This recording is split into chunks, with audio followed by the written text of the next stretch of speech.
Hello everyone, welcome to daily facts. जैसा कि आप सभी को पता है, हमने एक सीरीज की शुरुआत कर रखी है जिसमें हम previous year question paper political science के UGC NET JRF and assistant professor के जो हो चुके हैं उनकी जो है एक्सप्लेनेटरी वीडियोस बना रहे हैं, ताकि जो रिपीट क्वेश्चन है वो आप आराम से अटेम्प्ट कर सके। साथ ही साथ आपको एडिशनल इन्फॉर्मेशन हर क्वेश्चन से कुछ ना कुछ अचीव हो रखे। हम ऑलरेडी 2019 का जो जून का पेपर है उसके 25 क्वेश्चंस जो है वो डिस्कस कर चुके हैं। आज हम इस वीडियो में नेक्स्ट 25 क्वेश्चंस डिटेल में डिस्कस करेंगे।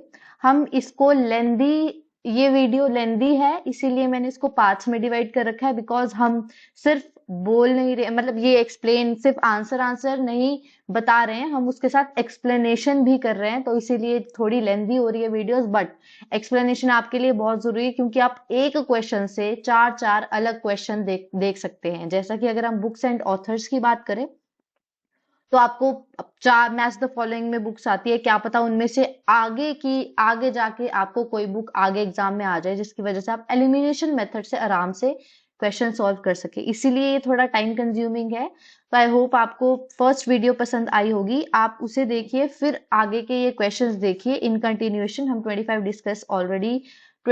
क्वेश्चंस ऑलरेडी डिस्कस कर चुके हैं। हम यहाँ पे नेक्स्ट जो है 25 क्वेश्चंस डिस्कस करेंगे। इन टोटल ये जो 2019 का एग्जाम है इसमें 100 क्वेश्चंस है, तो हम इसको 2019 जून के एग्जाम को 4 पार्ट्स में बनाएंगे। तो लेट्स स्टार्ट अवर वीडियो। तो हम मूव करते हैं हमारे क्वेश्चन नंबर 26 की तरफ, जो है कि biography of Jayaprakash Narayan. Who wrote the biography of Jayaprakash Narayan? तो यहाँ पे जयप्रकाश नारायण हिमसेल्फ, राम वृक्षा बेनीपुरी, विनोदा भावे और नाम बूदीरिपद। ठीक है, तो यहाँ पे आपका इसका करेक्ट ऑप्शन है राम वृक्षा बेनीपुरी।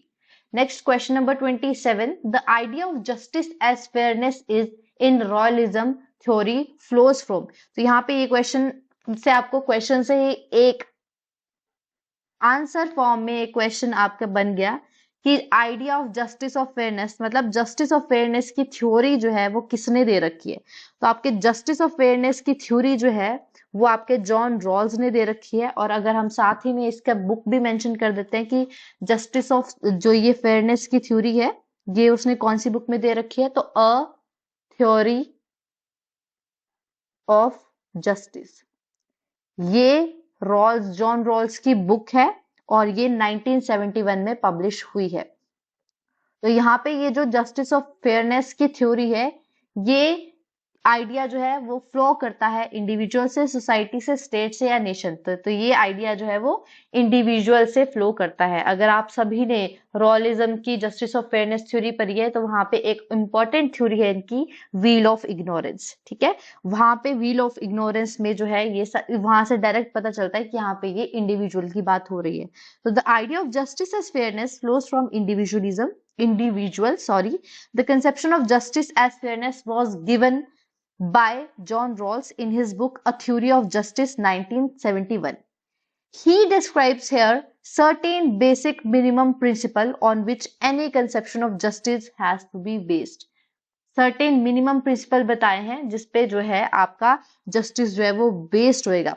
सच principle of justice has to be right at from an original position under a veil of ignorance. ये इसकी व्हील ऑफ इग्नोरेंस की थ्योरी है कि ये व्हील ऑफ इग्नोरेंस के अंडर जो है सब इंडिविजुअल्स को एक ऐसे पॉइंट पे रखा जाएगा जहां पे उन्हें नहीं पता कि वो कितने मतलब कितना वो प्रॉस्पर है उस कंडीशन में, मतलब उन्हें कुछ नहीं पता, वो सारे जीरो लेवल पे है कुछ बेसिक कंडीशंस को छोड़ के। उसके बाद जो है इस पोजीशन को ओरिजिनल पोजीशन कहा गया है, जिसके बेसिस पे जो है जस्टिस ऑफ फेयरनेस की थ्योरी जो है रॉल्स ने दी है। आई होप हम आगे जाके अगर ऐसा क्वेश्चन आया जहाँ पे व्हील ऑफ इग्नोरेंस का एक्सप्लेनेशन मांगा है या क्वेश्चन में बोल रखा है कि ये थ्योरी जो है किसको डिस्क्राइब करती है, तो हम वहां पे डिटेल में डिस्कस करेंगे कि व्हील ऑफ इग्नोरेंस क्या है। बट अभी के लिए आपको इस क्वेश्चन के अकॉर्डिंग आंसर ये है कि इंडिविजुअल जो है वो उससे जो है ये आपका जस्टिस एज फेयरनेस का आइडिया जो है वो रॉल्स के द्वारा जो है वो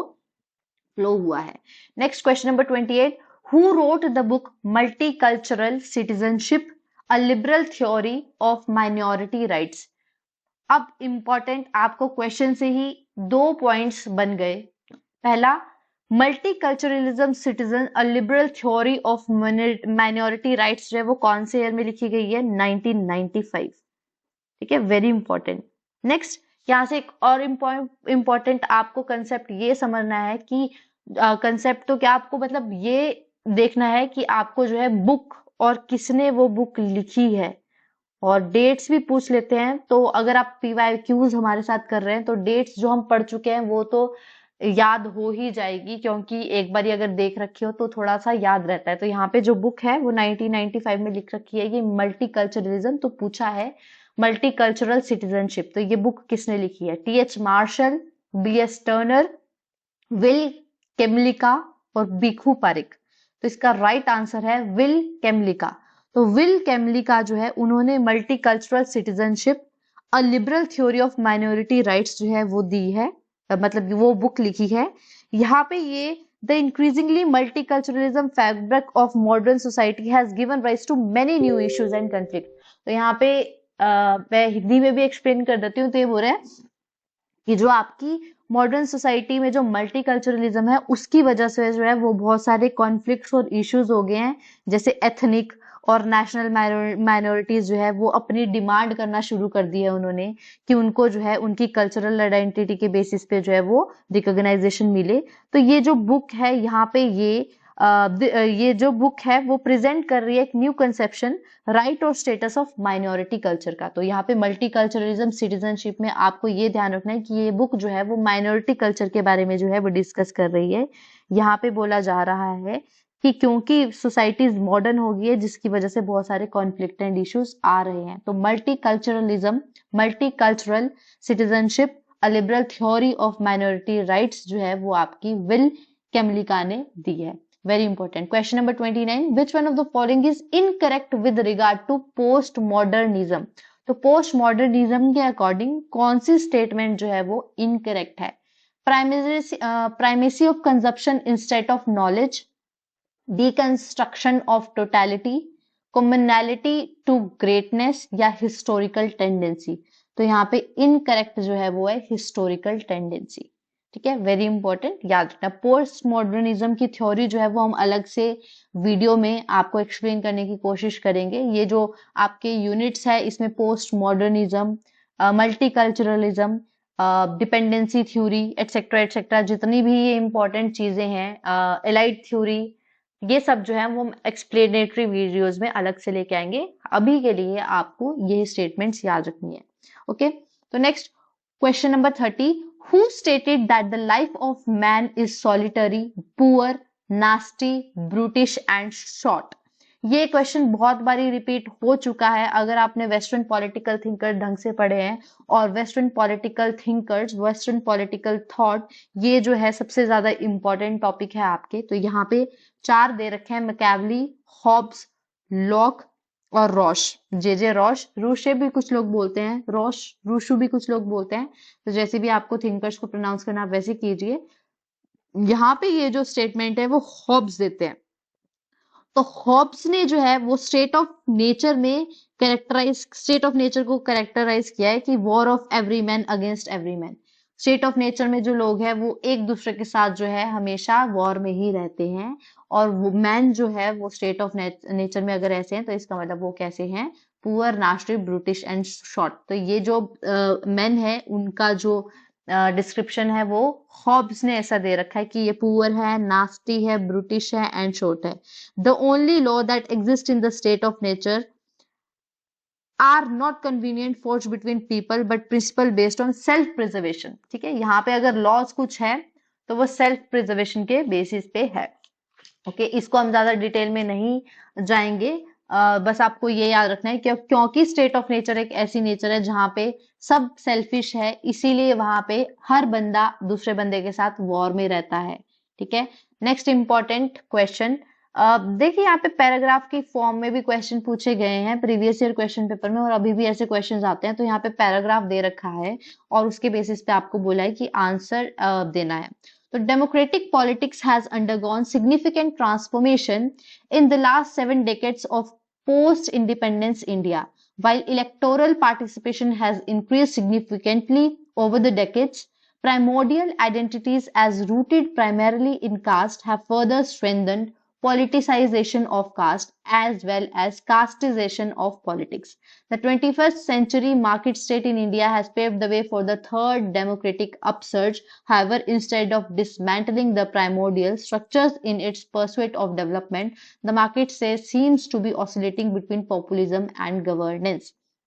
यहाँ पे which of the following is not a component of primordialism. यहाँ पे बोल रखा है कि कौन सा जो कंपोनेंट है वो आपके प्राइमोर्डियलिज्म का कंपोनेंट नहीं है। यहाँ पे जो दे रखे हैं तो यहाँ पे कास्ट, कम्युनिटी, क्लैन और क्लास।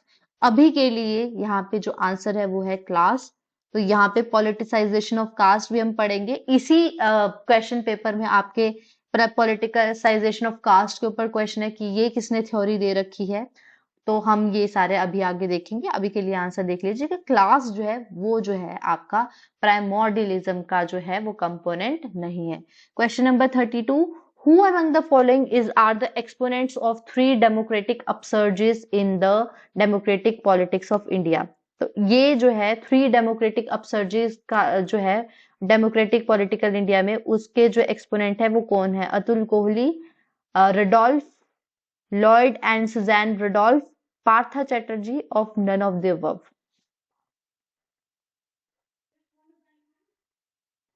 तो सबसे पहले हम यहाँ पे मतलब देख लेते हैं डेमोक्रेटिक अपसर्ज का। तो डेमोक्रेटिक अपसर्ज जो है वो जब पब्लिक की एंगेजमेंट इंक्रीज हो जाती है नेशन के डेमोक्रेटिक पॉलिटिक्स में, उसको जो है वो डिस्क्राइब किया जाता है एज डेमोक्रेटिक अपसर्जेस। तो यहाँ पे नाम दे रखे हैं, ठीक है, यहाँ पे थ्री काइंड ऑफ अपसर्जेस आ रखी है। तो यहाँ पे जो है ये तीनों के तीनों ही इससे एफिलेटेड नहीं है, अतुल कोहली, रुडोल्फ और पार्था चैटर्जी। यहाँ पे एक नाम योगेंद्र यादव का आता है, ठीक है, तो वो जो है इससे एफिलेट करते हैं। बट कुछ बुक्स में अतुल कोहली का भी कुछ दे रखा है, बट यहाँ पे none of the above is the correct answer in respect to three democratic upsurges in the democratic politics in India. Okay, तो अतुल कोहली वेरी इंपॉर्टेंट, इनकी बहुत सारी बुक्स है, रुडोल्फ इनकी भी, पार्था चैटर्जी इनकी भी बहुत सारी बुक्स है जो हम आने वाली वीडियोस में डिस्कस करेंगे। और as a student of political science UGC की प्रिपरेशन जो कर रहे हैं, इनकी बुक्स जो है वो बहुत ज्यादा इंपॉर्टेंट हो जाती है।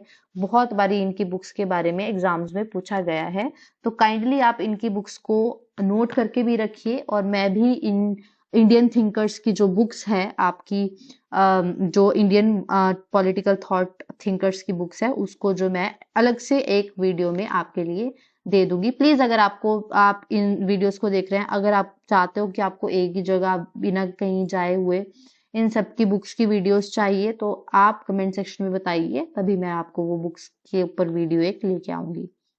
Question number 33, who among the following used the term politicization of caste in Indian politics for the first time? Yes, again मैंने बोला कि वो ये क्वेश्चन आगे आएगा, तो यहाँ पे 30th क्वेश्चन से रिलेटेड ये 33 क्वेश्चन आया है। तो पॉलिटिसाइजेशन ऑफ कास्ट जो है इंडियन पॉलिटिक्स ने, ये टर्म जो है वो फर्स्ट टाइम किसने यूज की थी? तो ये जो टर्म है वो आपके रजनी कोठारी ने यूज की थी, वेरी इंपॉर्टेंट।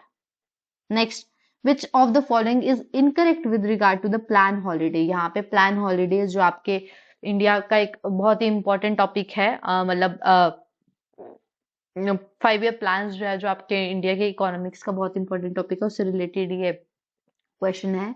पहला, these were short term contingency plan, कौन सी इनकरेक्ट पूछी है? The period of these plans was 1966 से 1969. Reason for this plan were war, inflation and drought. Or D, plan holidays were introduced due to the failure of all three preceding 5-year plan. तो ये आपको 4 statement दे रखी है, तो आपको इसमें correct statement बतानी है, इनकरेक्ट स्टेटमेंट बतानी है, सॉरी, जो आपके प्लान हॉलीडेज से रिलेटेड है। तो first, short term contingency plan, yes सही है। 1966, 67, 67, 68, 68, 69, यस ये भी सही है। इनके बीच में 3 एनुअल प्लान्स लाए गए, ठीक है। अब 66 से 67 there was again the problem of drought, ठीक है। तो यहाँ पे जो है थर्ड भी सही है कि इन्फ्लेशन भी थी, वॉर का टाइम भी था और ड्रॉट भी था। तो यस, ये तीनों की तीनों स्टेटमेंट सही है। Fourth, plan holidays were introduced due to failure of all 3 preceding 5-year plan. तो ये स्टेटमेंट बिल्कुल गलत है, ठीक है। तो miserable failure of the third plan, जो थर्ड प्लान है उसके फेलियर की वजह से जो है ये प्लान हॉलीडेज आई थी। तो very important, third 5 year plan के फेलियर की वजह से जो है ये प्लान हॉलीडेज आई थी, ना कि पिछले 3 प्रीसीडिंग 5 ईयर प्लान की वजह से, सिर्फ थर्ड 5 ईयर प्लान की वजह से। ओके, तो this question is also important. आपके 5 ईयर प्लान का क्वेश्चन जो है वो इम्पोर्टेंट है आपके पॉलिटिकल साइंस के अकॉर्डिंग, उसके हिसाब से भी और इकोनॉमिक्स के हिसाब से भी, ठीक है। तो question number 35, given follow are two statements, one labelled as assertion and the other labeled as reasoning. There is no ideal number of person a supervisor can supervise. Second reason, span of control varies depending on factors like function, time, space and delegation of authority. यहाँ पे assertion and reasoning का ये question है, तो ये दोनों की दोनों ही स्टेटमेंट करेक्ट है। मतलब आर जो है वो एक बिल्कुल सही रीजन है आपका फर्स्ट का, कि no ideal number of person जो है वो कोई मतलब कोई नंबर नहीं है कि कितने सुपरवाइजर जो है वो किसको सुपरवाइजर कर सकते हैं, क्योंकि इसमें जो है बहुत सारे फैक्टर्स है, time, space, delegation of authority. तो यहाँ पे जो है आपका स्टेटमेंट नंबर ए करेक्ट है। Make sure assertion of reasoning आप ट्राई कीजिए। Assertion and reasoning important questions होते हैं कंसेप्चुअल बेसिस के ऊपर, बट यहाँ पे बच्चे कंफ्यूज होते हैं। Next question number 36, which one of the following commission are statutory commission? National Commission for Scheduled Tribe, National Commission for Human Rights, National Commission for Minorities and National Commission for Scheduled Caste. Very important and easy question. तो यहाँ पे जो आपका correct answer है वो है, तो यहाँ पे आपको देखना है national commission for scheduled tribe, national commission for human rights, national commission for minorities and national commission for scheduled caste. National commission for scheduled caste तो आपके कॉन्स्टिट्यूशनल बॉडीज है, तो इसको तो आपको क्या करना है, एलिमिनेट कर दीजिए, ठीक है। सबसे पहले तो ये नहीं, scheduled caste and scheduled tribe आप सबको पता है। आर्टिकल आप प्लीज कमेंट सेक्शन में मेंशन कीजिए कि national commission for scheduled caste and national commission for scheduled tribe, इनसे रिलेटेड कौन सा आर्टिकल है। और अभी आपके national commission for other backward classes, इसको भी कॉन्स्टिट्यूशनल स्टेटस दे दिया गया है। आपको ये भी कमेंट सेक्शन में बताना है कि कौन सी अमेंडमेंट के तहत इसको जो है कॉन्स्टिट्यूशनल स्टेटस दिया है, और इसका आर्टिकल भी आपको जो है वो मेंशन करना है। तो यहाँ पे scheduled tribe and scheduled caste both are constitutional bodies, तो यहाँ पे आपका करेक्ट हो जाता है national commission for human rights and national commission for minorities. अगर हम इनके एक्ट्स की बात करें तो माइनॉरिटीज का जो एक्ट है वो 1992, national commission for minorities and national human right commission जो है वो आपके 1993 में एस्टेब्लिश है, 12 अक्टूबर 1993। तो यहाँ पे आपका इसके अकॉर्डिंग करेक्ट आंसर आ जाता है बी एंड सी। ओके, तो important. Next, NITI Aayog is a state agency, line agency and auxiliary agency और neither staff nor line agency। तो यहाँ पे नीति आयोग जो है वो आपकी स्टाफ एजेंसी है। ओके, ये आपके पब्लिक एड का क्वेश्चन है। Next 38, stasiology is the study of. Stasiology जो है वो किसकी स्टडी को कहा जाता है? स्टैटिस्टिक्स की, इलेक्शंस की, पॉलिटिकल पार्टीज की एंड मूवमेंट्स की। तो यहाँ पे आपका करेक्ट आंसर है पॉलिटिकल पार्टीज। पॉलिटिकल पार्टीज की जो स्टडी है उसको जो है स्टैटियोलॉजी कहा जाता है। और अगर यहाँ पे मैं डायरेक्टली आपको बोलूं तो पॉलिटिकल पार्टीज जो है वो आपकी एक बुक है जो एक बहुत ही फेमस थिंकर ने लिखी है, Morris डवर्नर।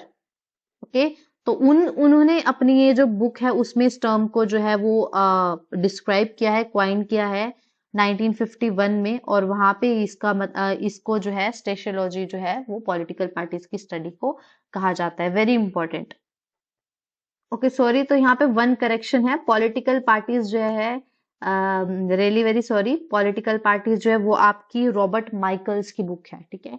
Robert Michael, political parties, a sociological study of oligarchy tendency of modern democracy. तो उनकी बुक है। लेकिन जो ये स्टेशियोलॉजी वर्ड है, सॉरी, ये मॉरिस डोवर्नर के द्वारा जो है वो कॉइन किया गया है। तो ये भी इंपॉर्टेंट है कि पॉलिटिकल पार्टीज जो है टर्म जो है, स्टडी ऑफ पॉलिटिकल पार्टी जो है वो स्टेशियोलॉजी को कहा जाता है। और स्टेशियोलॉजी जो टर्म है वो आपके डोवर्नर के द्वारा जो है वो मॉरिस डोवर्नर, जो एक फ्रेंच ज्यूरिस्ट है, सोशियोलॉजिस्ट है और पॉलिटिशियन है, इनके द्वारा दी है। तो आपको इनका नाम भी याद रखना है, बिकॉज ये भी बहुत इंपॉर्टेंट थिंकर है आपके कंपैरेटिव पॉलिटिक्स में। Okay, Maurice Duverger. 39th question, who among the following summarizes the theme of new public administration under 5 heads: relevance, values, social equity, change and client focus? Frank Marini, D Waldo, F W. Taylor और M P. Follett. तो ये question रटने वाले हैं, public administration के question है। तो new public administration जो 5 हेड्स है उसके अंदर जो है समराइज की गई है आपके फ्रैंक मरीनी ने। फ्रैंक मरीनी ने themes of new public administration को 5 हेड्स के अंदर जो है वो आपके समराइज किया है। रेलेवेंस, ठीक है, values, social equity, change and client orientation. तो क्लाइंट ओरिएंटेशन का मतलब administrator should treat the administration as client और कस्टमर। ठीक है, एडमिनिस्ट्रेटर को जो है वो आपके एडमिनिस्ट्रेशन को एज अ कस्टमर ट्रीट करना चाहिए। वेरी इंपॉर्टेंट स्टेटमेंट, ये भी याद रखना है। Frank Marini. Question number 40, which of the following traits have been introduced by the right to information in the politico administrative system? तो कौन से traits जो है वो आपके जो है वो ऐड किए गए हैं राइट टू इंफॉर्मेशन के तहत? कॉशन, केयर, विजिलेंस या रेड टेपिज्म? तो इसका करेक्ट आंसर है A, B and C, caution, care और विजिलेंस। रेड टेपिज्म को जो है इसके तहत जो है वो इंट्रोड्यूस नहीं किया गया है। Very important question number next, related to G20। Who is the largest investor country in India? Japan, USA, UK, Brazil. देखो उस टाइम पे जब ये क्वेश्चन आया था तब आपके उसके करेक्ट आंसर जो अगर हम लेते हैं तो वो है आपके G20 की सबसे बड़ी इन्वेस्टर कंट्री इंडिया की यूके।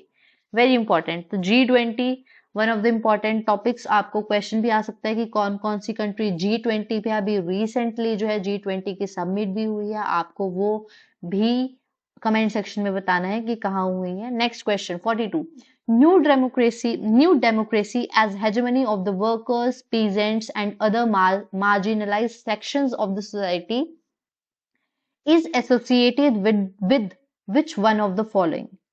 न्यू डेमोक्रेसी जिसमें वर्कर्स, पीजेंट और मार्जिनलाइज्ड सेक्शंस की जो है वो हेजेमनी है, ऐसे जो स्कूल है उसको क्या कहा जाता है? Subaltern school, Marxian school, post behavioural school और पोस्ट मॉडर्निस्ट स्कूल। तो ये एक इंपॉर्टेंट क्वेश्चन है आपके एग्जाम से रिलेटेड। यहाँ पे कुछ डेफिनेशन है जो मैं आपको भी समझा देती हूँ। तो इसका जो करेक्ट आंसर है वो है subaltern school.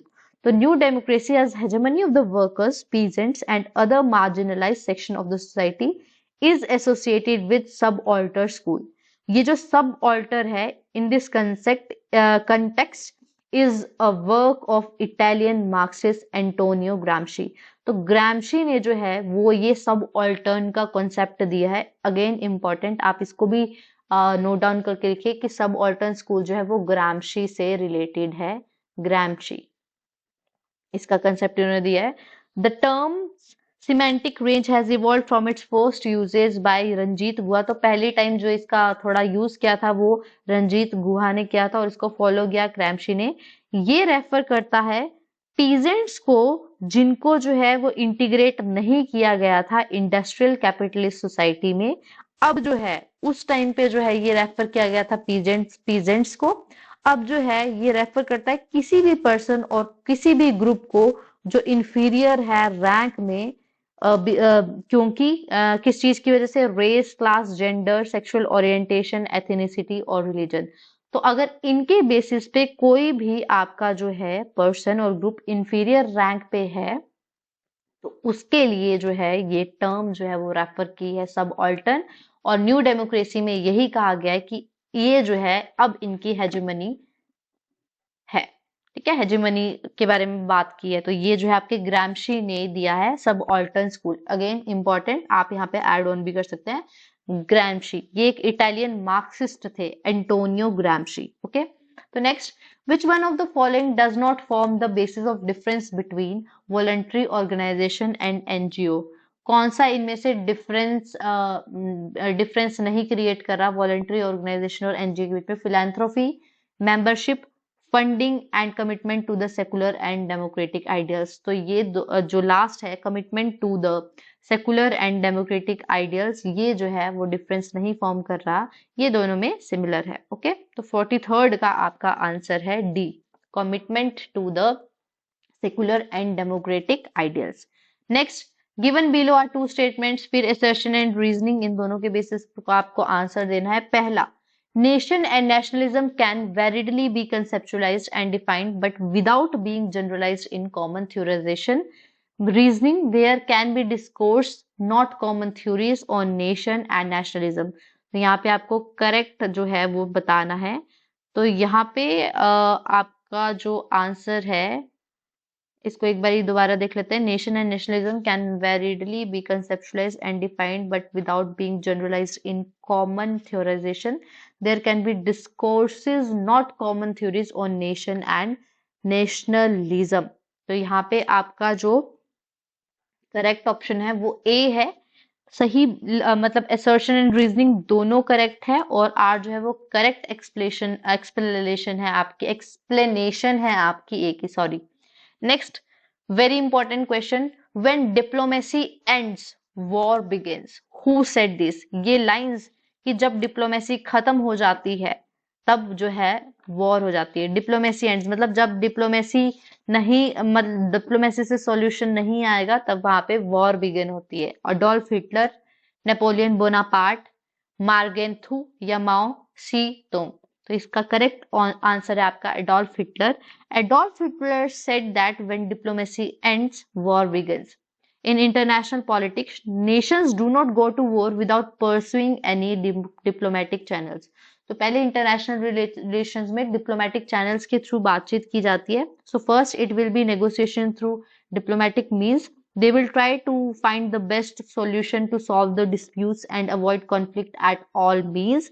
But if it fails, then the nation will have no other option than fighting it out in the battle. तो यहाँ पे ये जो वर्ड है एडोल्फ स्टेटमेंट है, ये एडोल्फ हिटलर ने कही है। जब डिप्लोमेसी खत्म होती है तो वहां से वॉर शुरू हो जाती है। Question number 46, look west policy of India advocate expansion and extension of India's relation with western countries, European countries, West Asia country and African country. तो ये इसका आप करेक्ट आंसर है वेस्ट एशियन कंट्रीज। इंपॉर्टेंट है और थोड़ा इजी क्वेश्चन भी है। Next 47th question, the anti satellite missile test conducted by India on 27 March 2019 is known as. तो यहाँ पे आपका जो है स्पेस से रिलेटेड भी क्वेश्चन आया है, क्योंकि ये आपका स्ट्रेटेजिकल पॉइंट ऑफ व्यू से इम्पोर्टेंट है, तो इसलिए जो है आपके जो मिसाइल्स वगैरह पे क्वेश्चंस होते हैं, वेपन्स वगैरह पे क्वेश्चंस होते हैं, तो वो आपके लिए इम्पोर्टेंट हो जाते हैं।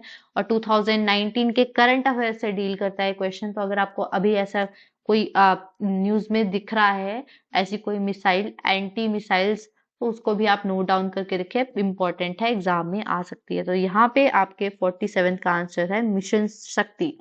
मिशन शक्ति जो है एंटी सैटेलाइट मिसाइल टेस्ट है, मतलब सैटेलाइट को हवा में काउंटर पार्ट करने के लिए, उसको काउंटर अटैक करने के लिए जो है ये मिशन शक्ति जो है वो शुरू किया गया है। Second last question, third last question, who equated revolution with fear. Revolution को फियर के साथ किसने इक्वेट किया है? Theda Skocpol, Barrington Moore, Crane Brinton and आपका फ्रांसी आर फ्रैंकल। तो इनमें से किसने जो है वो ये बोला है कि रेवोल्यूशन जो है वो फियर की तरह है? तो यहाँ पे ये टर्म जो है वो क्रेन ब्रिंटन के द्वारा यूज की गई है, उनकी book anatomy of revolution. Very important, book का नाम भी लिख लेना, एनाटॉमी ऑफ रेवोल्यूशन। तो एनाटॉमी ऑफ रेवोल्यूशन में इन्होंने जो है वो रेवोल्यूशन को फियर के साथ कंपेयर किया है। तो इन्होंने बोला है कि revolution is not a positive phenomena, it is something to be avoided and cured when and if it occurs. This is due to the fact that nobody wants to have fear. कि कोई भी नहीं चाहता कि fair हो, ठीक है। तो वेरी इंपॉर्टेंट, ये भी इंपॉर्टेंट स्टेटमेंट है। स्टेटमेंट्स भी याद होनी चाहिए आपको, बुक्स और ऑथर्स के नाम भी याद होने चाहिए, और ये भी होना चाहिए कि इस बंदे ने ये जो स्टेटमेंट है वो कौन सी बुक में दी है, ये भी इंपॉर्टेंट होता है। The demand for Harit Pradesh is related to which one of the following regions. तो हरित प्रदेश की जो डिमांड है वो कौन से रीजन के द्वारा की गई है? वेस्टर्न यूपी, बुंदेलखंड, उत्तरांचल और विदर्भ। तो ये जो आपकी हरित प्रदेश की डिमांड है वो वेस्टर्न यूपी के द्वारा की है। ये last question, which of the following is an incorrect pair? कौन सा पेयर जो है वो आपका इनकरेक्ट है? तो melting pot USA, boiling pot Israel, salad bowl India और फ्रूट बाउल यूके। ठीक है, तो ये आपके कुछ टर्म्स है, इससे कंफ्यूज नहीं होना। ये डाइवर्सिटी से रिलेटेड आपकी वर्ड्स है। Melting point theory of diversity propagates a construct of diversity as monoculturalism where the various groups are assimilated into one culture. बहुत सारे जो ग्रुप्स है वो एक ही कल्चर में आके बस जाते हैं, क्योंकि माइनॉरिटी ग्रुप्स जो है वो अपने रिजेक्ट कर देते हैं डिफरेंस, और जो है वो डोमिनेंट कल्चर को अपना लेते हैं। तो वैसे टर्म जो है वो यूएसए में यूज होती है, मेल्टिंग पॉइंट। और कुछ कंट्रीज जो है, some countries are made of people who are almost all the same in term of race, religion and culture. तो ऐसा a place like this is melting pot। यहाँ पे हमने पढ़ लिया आपका यूएसए। सैलेड बोर्ड थ्योरी जो है वो diversity propagates the theory of pluralism. यहाँ पे प्लूरलिज्म की बात की गई है, तो यस ये इंडिया से एफिलेटेड है। तो यहाँ पे फ्रूट बॉल जो है इसका करेक्ट आंसर है यूके। तो आप सब काइंडली जो है वो इसको सर्च की करिए जाके, आपका होमवर्क है फ्रूट बॉल जो है वो किससे रिलेटेड है, अगर ये इनकरेक्ट है आपका यूके से। ओके, तो वेरी इंपॉर्टेंट टॉपिक आज भी हमने डिस्कस किए। बुक्स के नाम, स्टेटमेंट्स के नाम याद किए। आपको जो कमेंट सेक्शन में आंसर बताने हैं काइंडली उसे कीजिए, because active participation is must and important है। PYQs last time HP SET में भी 3-4 क्वेश्चन जो है वो यहीं से आ रखे हैं। ऑलरेडी मैंने 2-3 पीवाईक्यूज के क्वेश्चन पेपर देखे, जिनमें से मुझे तीनों में से 3 क्वेश्चन मिले जो आपके एचपी सेट में आए हुए थे। तो इसलिए पीवाईक्यूज इंपॉर्टेंट हो जाते हैं।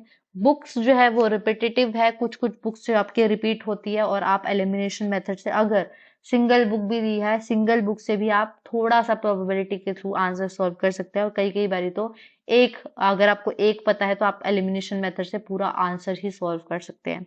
तो ये इंपॉर्टेंट है PYQs.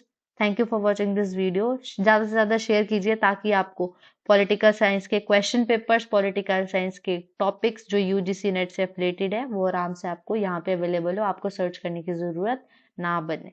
Thank you for watching this video.